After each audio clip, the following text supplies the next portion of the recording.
تو جوان بیٹے کی موت دیکھنا یہ وہی جانتا ہے جس پہ گزری ہو، وہی جانتا ہے جس پہ گزری ہو۔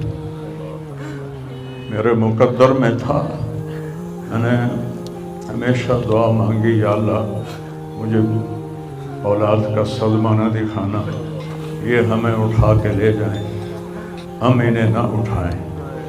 لیکن اللہ کی تقدیر وہ غالب ہے اور ہمیں اس پر راضی ہونے کا حکم ہے۔ میرے نبی کی دعا ہے، اللہم انی اسألک الرضا بعد القضاء، یا اللہ تو اپنی تقدیر پر مجھے راضی کر دے۔ تو بالکل ہم راضی ہیں، میرے سارے خاندان والے راضی ہیں، لیکن جو ایک زخم لگا ہے وہ بہت گہرا ہے،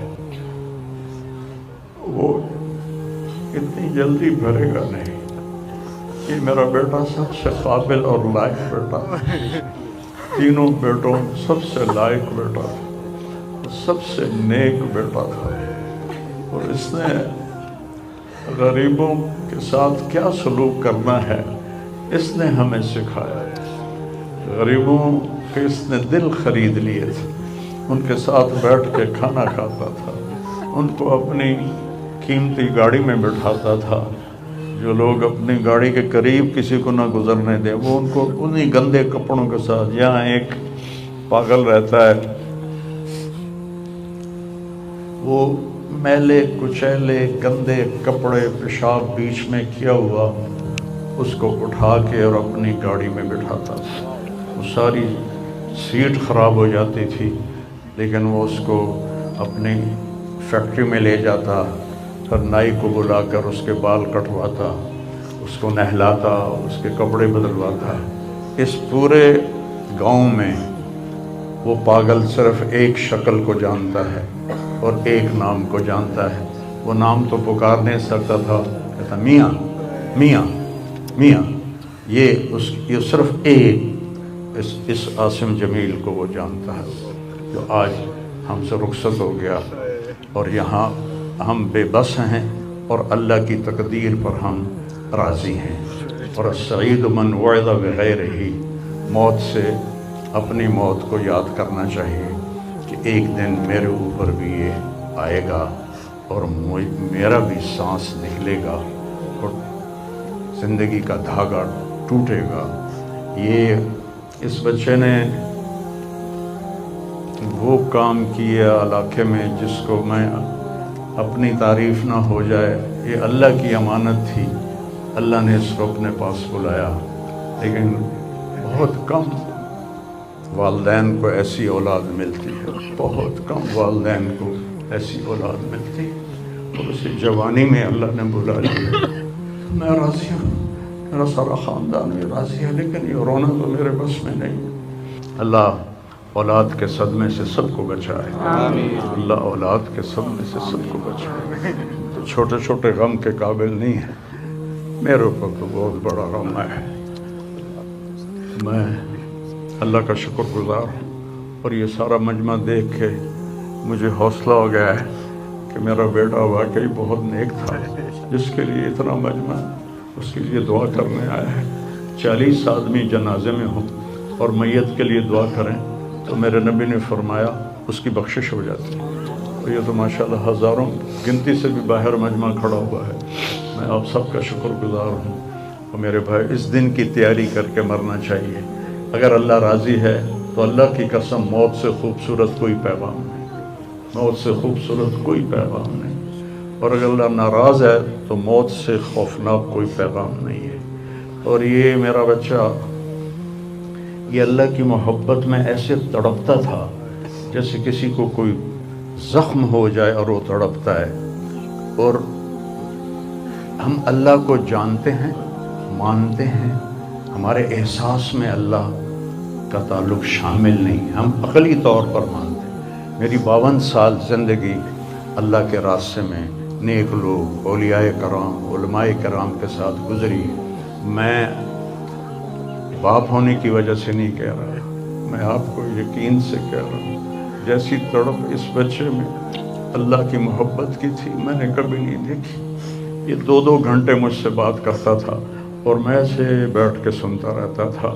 بولنے والا کب سنتا ہے کسی کی بات، لیکن یہ ان پڑھ بالکل ڈسلیکسیا کا مریض تھا، حروف کی پہچان نہیں تھی اسے، تو اس لیے نہ یہ پڑھا، نہ دین کا کچھ پڑھا، نہ دنیا کا کچھ پڑھا، لیکن اللہ نے اس کو عقل، فہم اور اپنی محبت ایسی دی تھی کہ ہمیں محسوس ہوتا تھا کہ اس کے اندر اس محبت کی آگ ہے۔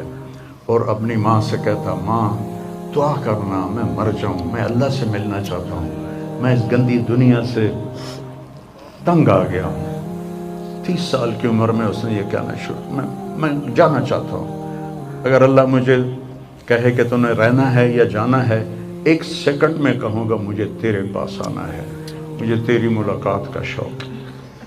اور مجھ سے پوچھتا، بابا آگے اللہ ملے گا مجھے؟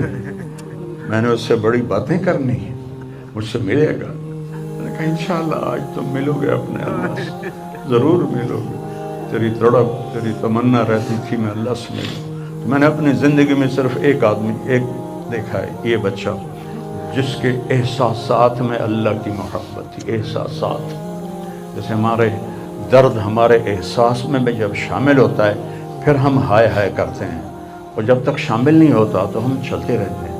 اس بچے کو اللہ نے اپنی قدرت سے یہ تعلق اور محبت عطا فرمائی تھی، اور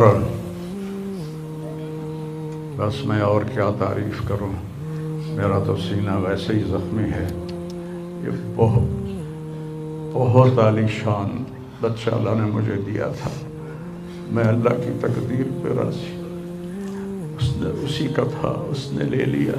بھائیو، موت سے پہلے مرنے کی تیاری کر لو، آپس کی لڑائیاں چھوڑ دو، آپس کے جھگڑے چھوڑ دو، آپس کی نفرتیں چھوڑ دو۔ مرنے والے سے پوچھو کہ نفرت کا کیا فائدہ ہے، جھگڑوں کا کیا فائدہ ہے۔ معاف کرنا سیکھو، معافی مانگنا سیکھو، معاف کرنا سیکھو، معافی مانگنا سیکھو۔ 5 نمازیں ہیں، کوتاہی نہ ہو۔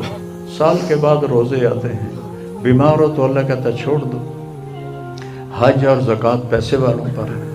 تو ٹوٹل ایمان کے بعد 2 باتیں ہیں، ایک نماز ہے اور ایک روزہ ہے، اور اس کے بعد ایک حدیث میں سنا کر ہم جنازہ پڑھتے ہیں۔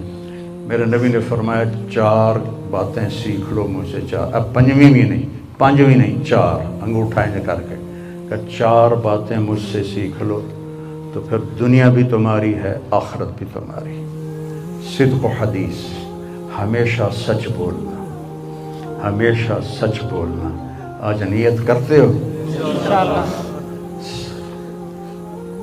حفظ و امانت، کسی کو دھوکہ نہ دینا، کسی کے ساتھ 2 نمبری نہ کرنا، کسی کو اپنے مفاد اور پیسے کے لیے، اپنے منصب کے لیے اس کے ساتھ دھوکے بازی نہ کرنا۔ تیسری بات، حسن و خلیقت، اپنے اخلاق اچھے رکھنا، گالی، غیبت، الزام تراشیاں، جھگڑے، یہ چھوڑ کے اچھے اخلاق والے بن جاؤ۔ اور چوتھی بات فرمایا، عفت فی طعمت، رزق حلال کماؤ۔ اب سارے مجمع سے میری اپیل ہے، آج کے بعد نماز پکی کرنی ہے اور سچ بولنا ہے اور کسی کو دھوکہ نہیں دینا اور اپنے اخلاق اچھے کرنے ہیں، کسی کو گالی نہیں دینی، کسی کو بے عزت نہیں کرنا، اور رزق حلال کمانا ہے۔ تو انشاءاللہ میرے نبی کا وعدہ ہے، دنیا بھی تمہاری ہے، آخرت بھی تمہاری ہے۔ آؤ ہم اپنے بیٹے کو رخصت کریں۔ تکبیر میں